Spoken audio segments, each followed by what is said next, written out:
Welcome. This is Map Marketing and I am your host, Rachel Klaver.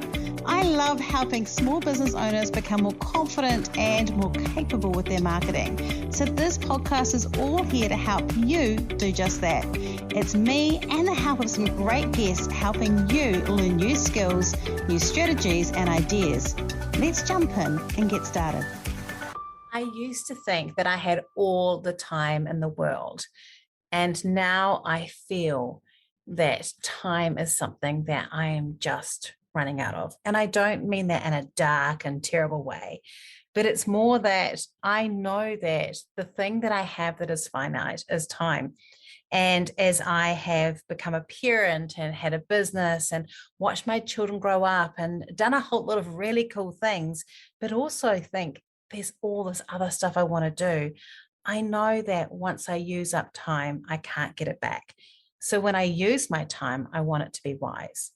This is my 13 excellent time-saving marketing hacks for small businesses. And I want to share it with you this week because these are the things that really help me maximize my time when it comes to marketing and helps me save my time. Welcome to Map It Marketing. This is an episode where I'm going to share with you what I do to save time with my marketing and share with you the things that I also teach my clients that I work with. I am really thankful that you've come to listen to this podcast. And if you enjoy this one, please do listen to more episodes. And if you really love it, I would love it if you rated and reviewed it because it does help people trust it and understand that this is a good podcast to listen to. So thank you very much. I'm also going to say before we start that part of the thing that I like to do to spend my time is to make sure that whenever I'm doing something, I'm doing it in comfort. And I'm recording this today in the middle of New Zealand winter. I have a hot herb tea that I've got cradled in my hands to keep my hands warm. I have a lovely hot water bottle that's keeping me warm as well while I work in this cold little podcasty studio. And I want to remind you to always spend time to do some nice stuff for yourself today and do some nice things for yourself this week as a business owner too. Time saving doesn't mean that we pack more other work in. We save time so that we can have more time to look after ourselves. And that's a good thing. All right, let's get headed into it. So a lot of us don't enjoy marketing, let's be honest, and it often gets pushed to the bottom of the list. We can get freaked out by all the things we need to do. And quite frankly, it is really hard to know how we should be using our time to best market in the most effective way to get actual results. So if you've ever struggled to fit marketing in, or you know you're putting a lot of energy in, but not getting a whole heap back, these are 13 excellent time-saving marketing hacks. I use these for our business, and I also share them with our clients. And even if you only take one or two away with you, you're going to start feeling better about your marketing. So let's go for number one. Be very clear on your goals. Oh my gosh, I am so easily distracted. I could get distracted during this podcast. In fact, I'm sure there have been podcasts that you have listened to, if you're not new to the show, where I have got distracted halfway through. It's common for me. And I am very easy to get distracted. I also like shiny new things, and I want to try things all the time. But goals help you make better choices. And I have really learned the beauty of working within this. Every time I want to go and do something or try something, I have to go back to, is this going to help me get closer to the goal that I want? Making sure that you are clear on your goals is so important. It's so easy to get distracted and simply for us to lose focus on what we're meant to be doing. But if we know what our goals are and where we're headed and what we want to achieve, we know we know that we need to create marketing that relates to that. And I always say that marketing takes around 6 weeks to see a result at the latest or the earliest. Sometimes you get a result right away. Sometimes you're super lucky. But I think one of the hardest things around marketing is that there is this delayed gratification. And in the world of instant gratification, that can be very hard. I think that's why we get quite attracted to doing like social media posts, because they have this short, beautiful hit of dopamine that make us go, oh my gosh, look, someone liked this post, someone commented. But in the long term, those short-term posts aren't always the best place we put our marketing.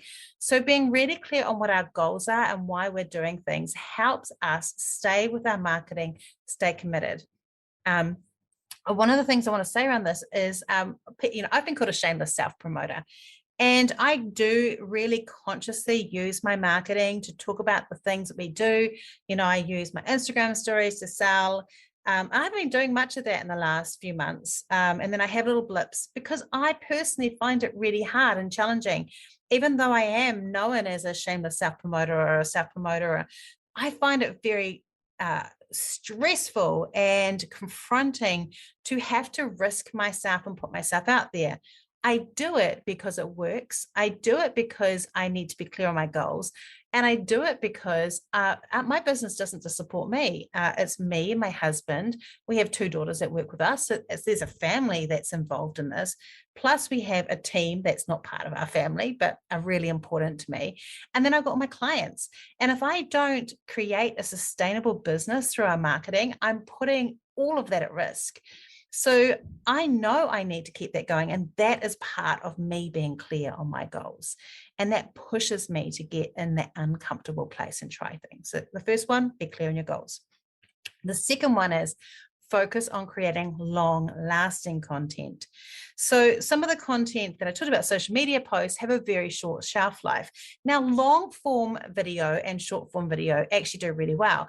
And sometimes a reel, for example, on Instagram has a 3-month shelf life. But a Pinterest post can have months and months, sometimes even years of content or shelf life. A YouTube video can do the same. SEO has a long period of time. And even though it's not content, that can also be part of this marketing machine that we're creating. A blog, a podcast, a YouTube video, those things are evergreen and searchable, and they are long-term, long-lasting content that makes a difference. We want to go to that short-term hit, but start with the long-lasting content first and then break that down into shorter content to create your plan. And that will help you in terms of time saving, because even though it takes longer to create at that moment, it helps create a whole lot of other extra content, but it also saves time because it has a better result long term. And that's key here. So focusing on long-lasting content. The third one is focus on repurposeful content that we can put somewhere else or put more than one place. If we do this, it makes it much easier because we're creating content with a big effort and then repurposing that content into a range of different things. So, for example, some of you may know that I write a column for Stuff, and 90% of the time, that column for Stuff is based around the podcast topic. I'm repurposing the content that I had during the podcast to create that. I also sometimes, and I did this a lot more last year, will then repurpose some of the content from the podcast into smaller posts or smaller video ideas to help people learn. So I will do that with this. And in my coaching program, the Content Master Web, we're all about this. We work on a thing called a list of 10, and people will sit there and we create like a blog or a podcast or a webinar, and then you break it down and you can reuse those ideas over and over and over again. And it creates this beautiful bank of content. It also means that all your content ties together. And if you're at the stage of outsourcing, they can list sections of a bigger piece and repurpose it for you a lot easier, and it remains with your voice and your feel. So the third one is focusing on repurposeful or repurposed content. The fourth one is to get the basics set up. And this is really important because if we don't get things working properly, no matter how much stuff we throw at it, it's not going to work. So take time to set up all your profiles. Make sure they're optimized. Make sure your Instagram isn't optimized, your LinkedIn, your TikTok. Make sure you've got like your links sorted out. So like I use Metrical as my scheduling software. So I use the Metrical Smart Links for my bio links for Instagram and TikTok. But I could also use Canva. I've talked about using Canva in the past, or Linktree or something else to have that as a multi-option different thing there. And so I've done that so that I've got a feeder through all that set up right. And then you have your lead generation and all those bits and pieces and those what I call stroke of the pen one-off stuff, all the things that are going to bring people closer to making a decision are all set up. So I've got things ready to go. And so I think that's another really important thing is start with the stuff that's got a long-term benefit to draw people in closer, the salesy or closer, more intent part, and get that set up before you start doing your social stuff. Number 5, work in blocks of time. This is something that I've really learned to do. And it doesn't have to be, even if you're I've got a TikTok, I've got two TikTok accounts, and one of my TikTok accounts, I'm currently just doing a TikTok a day. So I'm not blocking out times and content, but what I did do is I blocked out time to work out what my strategy was going to be, what my types of content it would be, get some ideas, and help me get myself in the right headspace of what that's going to look and feel like. Now, for the other one, my business account, I do block out time to content create, and I do it in stages. So I might have, I definitely block out time to work, and I go, this is my marketing time, and I do not shift it. It is my time. I do not shift it even for client work. If they say that they ask for that time, I say that it is busy, because it is busy, because my work is my most important thing to make sure that our business drives through, and they can have another time. And that sounds like, if you're one of my clients, I do love you. Like, I do love you. But this is really important, because if we don't prioritize it, it's just going to get pushed away. So work in blocks of time, prioritize that time, and it helps you to get into the right headspace and talk to your direct customer if you've got that block of time. Number 6, create in batches of like stages and contents. This is a little bit what I was talking about before, but what I do is I might, I use my blocks. One might be like a planning and strategy one. And then I might go, okay, today is my video content time, and I'm going to just do character videos. Or today is my video content time, and I'm going to do, truth bombs. Or today is my video content time, and I'm going to read a bunch from my new book, which I've been doing recently on TikTok. Very fun. Or I could go, today is my content time, and I'm going to create my video and my carousel posts, or 10 single image posts, and I do a block at a time, because I'm working with the same type of content during that time, which makes it easier. And I'm also creating focused on a particular topic, and I try and stay in that sort of space. It makes it easier. So create your batches in similar stages and similar types of content, and that makes it work better. It means you can often create content that's going to last you 2 or 3 months. You're working ahead just on that one type, and then the next week or the next fortnight, you can create another type of content and schedule that ahead, and eventually it layers up and it creates this beautiful full schedule of content. Number 7, use automation where possible. Automation does take a bit of setting up, but it does end up saving you a lot of time. And there are some things that you can easily automate. So, we've used the app ManyChat to automate some of our Instagram stuff. You can use Video Ask, which I did a podcast about a couple of weeks ago. Platforms like Active Campaign, so we use that a lot for our email automation, which is amazing. We are providers for Active Campaign, or partners. So obviously I've got a bias, but it's a tremendously flexible platform, and we love it. But I also use automation for other things. So I've got an automation called repurpose.io, which helps me to basically pull all my TikTok videos into a place, and then it spurts them out to a whole lot of other places. I don't know, spurts was probably the wrong word, pushes them out. Spurt is one of those awkward words. And then the other thing I use Metrical to schedule my content as well. So using automation to make this easier on you is really important.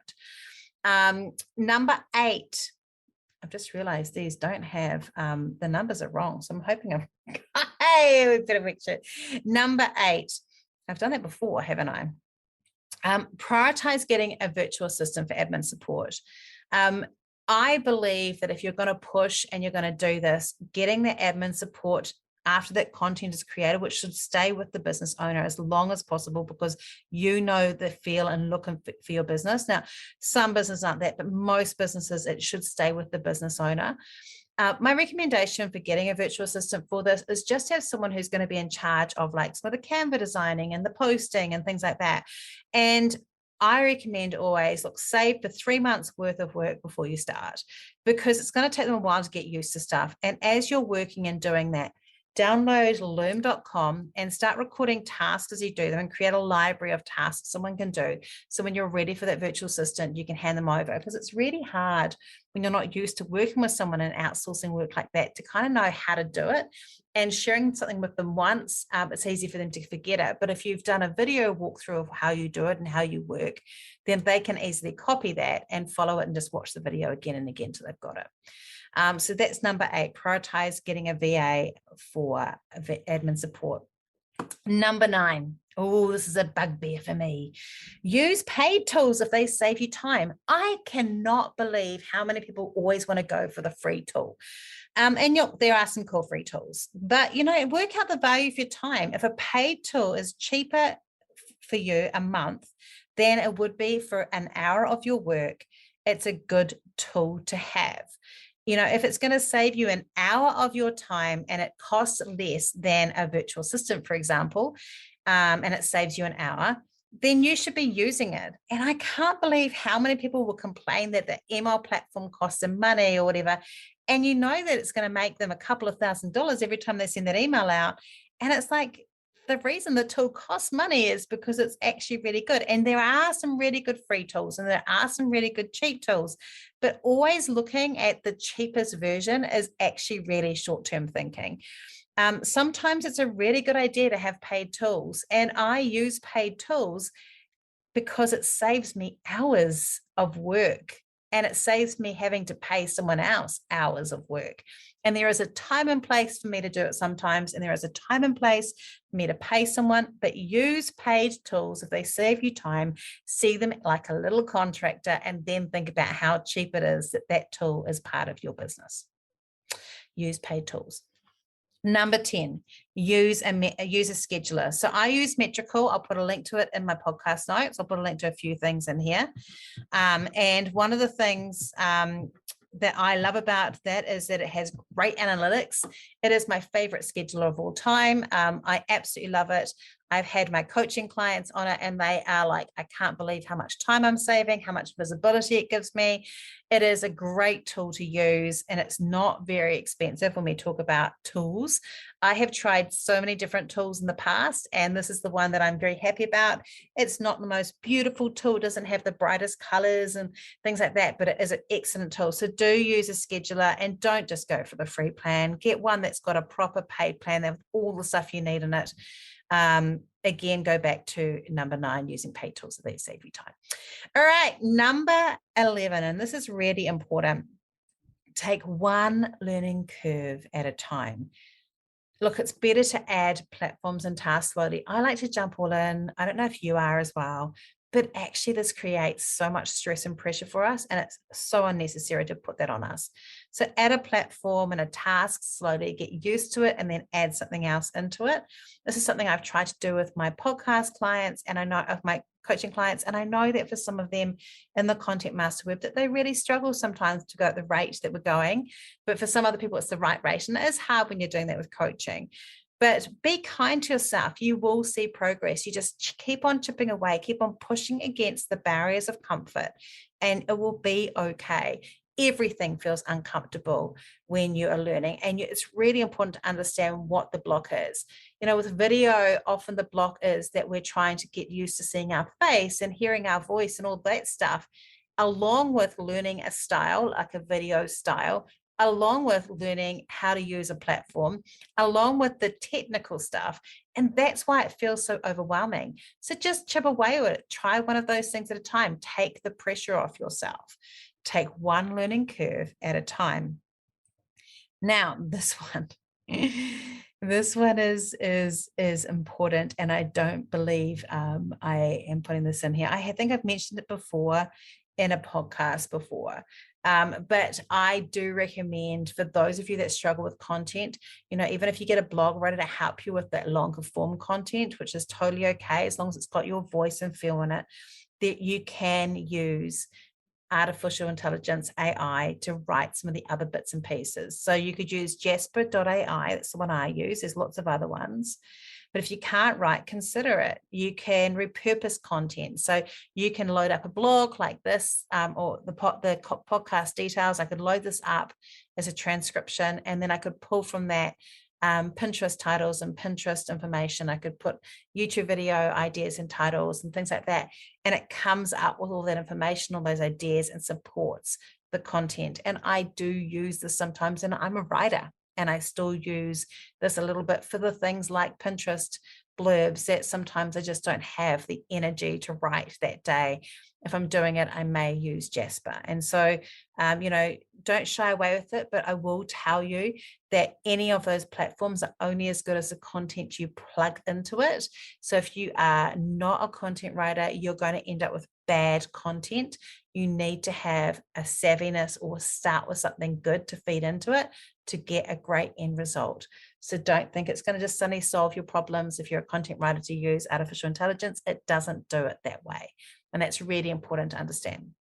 And number 13, focus on building a web. Think about how it's all connected together. Don't look at one platform as being separate from all the others. It all works together, and they all attract people at different stages and go together. So don't think about, I need to do this work on my website and this is all I'm doing. Think about how this website stuff you're doing here will interact with your stuff on Instagram or LinkedIn, or how it's going to impact your email. Think about everything like a web, see it all connected, create that spider's web, be a spider. Build a web, which ironically is the name of my new book. Didn't plan to say that. Seems a bit promotional, but I'm pushing against this barrier too of trying to make sure we do that. But this will help you create a great strategy and save time. When you see everything's interconnected, it helps you make better choices, which comes back to number 1 around goal setting. I hope that helped you, and I hope that helped you find ways that you can save time with your marketing. One of the things people often ask is how much time should they put aside? And I normally say, look, for a solopreneur business, around 4 hours a week should be your marketing, around a 10th of your 40-hour week. I know some of us work more than that, but that's what I would normally recommend. And maintaining that will see results. If your team is bigger, I normally say it's about 4 hours per full-time employee is about the amount that you should have. Now, that's not a pure science, and there's definitely peaks and troughs. But part of this is you saying, I believe that marketing will make my business grow better in the way I want to, and I'm going to commit to that, just like we commit to behavior changes in every other area of our life. I hope that helped. If you've enjoyed this podcast and you've got any questions, do come along to our Facebook group, Map It Marketing. I'll put the link to that in the show notes, and you can ask questions in there, especially if there's something around one of the platforms I've talked about in here, you can do that. I'll also put a few links back to some of those other things in here, like Video Ask. I'll link to Metrical and a few other bits and pieces. And of course, my new book, I'll pop that in the show notes as well. And if you found this was useful and you enjoyed it, I would love it if you did review this podcast and give it a great review. If you hated it, feel free just to pretend you never listened, pretend away, and we'll forget that we ever had this meeting. I hope you stay warm. If you're in wintry New Zealand and Australia, if you're in the Northern Hemisphere having a summer, wow, let me just say I'm jealous. Have a great week. If you love what you heard today, be sure to hit subscribe. And if you loved this episode in particular, I'd love it if you shared it on social media. Remember to tag me in so I can say thank you. Have a great week, and we'll talk soon.